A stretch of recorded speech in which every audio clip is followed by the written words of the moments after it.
go ahead. Hi everyone, most of you probably know me. I'm Mike Fowle. I'm the Ag and Tech Ed teacher at Lafarge High School. If you weren't aware, about 8 years ago when they hired me to come here, we combined 2 units or 2 programs. I started teaching both Ag and Tech Ed.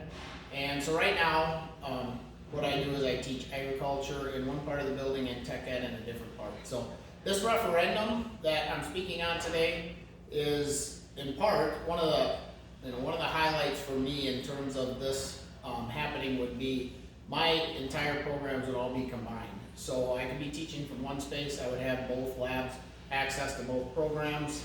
And outside of that, besides just getting me in one space, I'm working really a lot in a space that has been designed or was designed for the 1960s and maybe before. So I'm excited to get some features in our shops that'll help us modernize our equipment.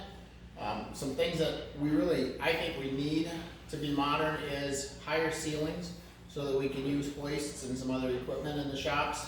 Another thing that we really need is dust collection and a ventilation system. And in the 1950s, ventilating fumes from welding and woodworking was a lot different than they are now, and we've learned that there's a lot of health hazards with that. So for the kids and myself, those ventilation systems are desperately needed.